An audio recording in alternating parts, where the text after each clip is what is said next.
Sa vlog na ito, naging mainit ang palitan ng salita tungkol sa mga issue sa pagitan ng content creators at personalities sa tinatawag na Team Brooks at Kalingap community.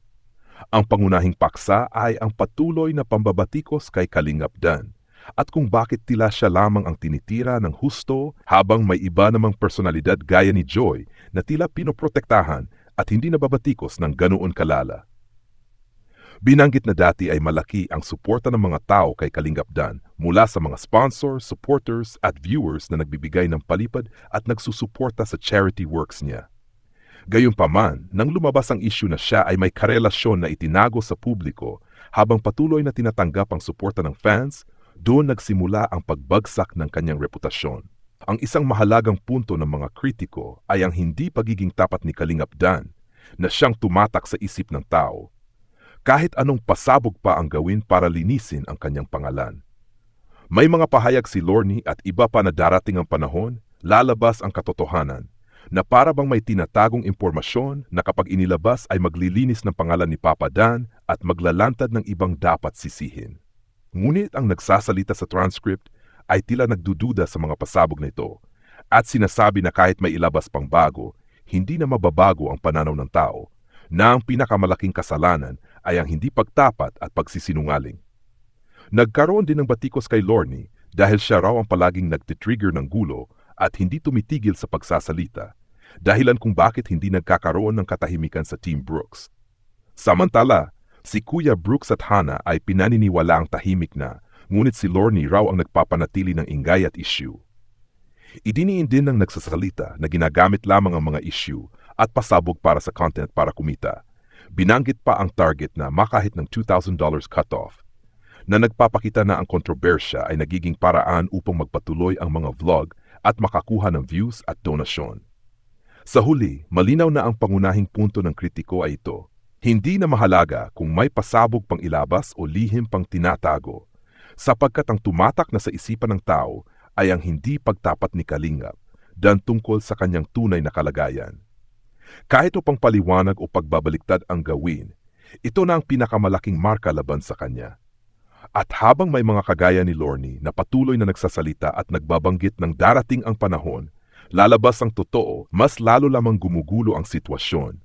Ang usapan ay umiikot sa patuloy na issue tungkol kay Kalingap Dan, Papa Dan, at ang umano'y pagtatanggol at pagtatago ng ilang tao, partikular kay Joy. Pag-uusig kay Papa Dan. Binanggit na si Papa Dan ay matagal ng binabatikos at tila siya lamang ang tinutuluyang sisihin, samantalang may iba pang sangkot. Sinasabi ng mga nagsasalita na si Dan ang sumalo ng lahat ng batikos at kahihiyan kahit hindi lahat ng pagkakamali ay sa kanya.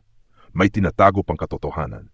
Ayon kay Lorne at iba pang nabanggit, darating ang panahon na lalabas ang katotohanan at maliliwanagan ng mga tao. May ideya na may hawak na pasabog na magpapalinis sa pangalan ni Papa Dan at may binanggit na proteksyon umano kay Joy kaya hindi pa nailalabas ang buong kuwento. Pagbabatikos kay Lorne. Pinupuna siya dahil sa pagiging triggered sa mga komento at sa kanyang walang tigil na pagsasalita. Ipinunto na kung wala siya sa Team Brooks, mas magiging tahimik ang samahan ni na Kuya Brooks at iba pang vlogger. Pagsuporta kay Papa. Dan noon, bago lumabas ang issue, malakas ang suporta ng mga tao kay Dan. Maraming nagbibigay ng palipad, sinusubaybayan ang kanyang mga vlog at pinupuri siya. Ngunit nabas siya nang lumabas na may lihim siyang karelasyon at hindi agad nagpakatoo. Issue ng pagiging hindi tapat. Ang pangunahing puntong tumatak sa mga tao ay hindi ang iba pang detalye, kundi ang hindi agad pag-amin ni Dan na may kasintahan kahit patuloy siyang tinutulungan at sinusuportahan ng mga tao. Dahil dito, kahit ano pang pasabog ang gawin, ito pa rin ang mabigat na marka laban sa kanya. Pagdududa sa mga pasabog, pinagtatawanan at kinukuwestiyon ang paulit-ulit na pagbabanggit ng darating ang panahon, lalabas ang katotohanan.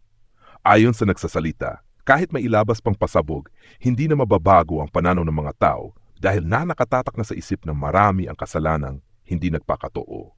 Pag-imbestiga at clickbait, may puna rin tungkol sa paggamit ng clickbait thumbnails at premature announcements na nakalilito at nakaloloko raw sa mga manood.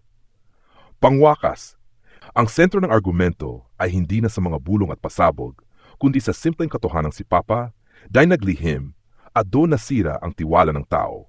Habang hindi tumitigil si Lorne sa pagpapainit ng usapan, tuloy-tuloy din ang awayan at content creation ng iba.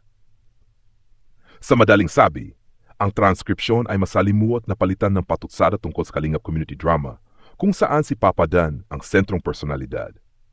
Inilalarawan na siya ang laging binabato ng batikos habang may sinasabing tinatago pang katotohanan tungkol kay Joy. Gayunman, kahit may mga pasabog na sinasabing darating, ang pinakamalaking issue na tumatak sa mga tao ay ang hindi pag-amin ni Dan tungkol sa kanyang relasyon. Sa vlog na ito, naging mainit ang palitan ng salita tungkol sa mga issue sa pagitan ng content creators at personalities sa tinatawag na Team Brooks at Kalingap community. Ang pangunahing paksa ay ang patuloy na pambabatikos kay Kalingap Dan at kung bakit tila siya lamang ang tinitira ng husto habang may iba namang personalidad gaya ni Joy na tila pinoprotektahan at hindi nababatikos ng ganoon kalala. Binanggit na dati ay malaki ang suporta ng mga tao kay Kalingap Dan mula sa mga sponsors, supporters at viewers na nagbibigay ng palipad at nagsusuporta sa charity works niya.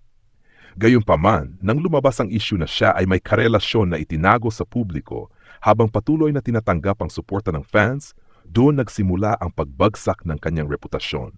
Ang isang mahalagang punto ng mga kritiko ay ang hindi pagiging tapat ni Kalingap Dan na siyang tumatak sa isip ng tao. Kahit anong pasabog pa ang gawin para linisin ang kanyang pangalan. May mga pahayag si Lorne at iba pa na darating ang panahon, lalabas ang katotohanan, na para bang may tinatagong impormasyon na kapag inilabas ay maglilinis ng pangalan ni Papa Dan at maglalantad ng ibang dapat sisihin. Ngunit ang nagsasalita sa transcript ay tila nagdududa sa mga pasabog na ito at sinasabi na kahit may ilabas pang bago, hindi na mababago ang pananaw ng tao na ang pinakamalaking kasalanan ay ang hindi pagtapat at pagsisinungaling. Nagkaroon din ng batikos kay Lorne dahil siya raw ang palaging nagtitrigger ng gulo at hindi tumitigil sa pagsasalita, dahilan kung bakit hindi nagkakaroon ng katahimikan sa Team Brooks. Samantala, si Kuya Brooks at Hannah ay pinaniniwala ang tahimik na, ngunit si Lorne raw ang nagpapanatili ng ingay at issue.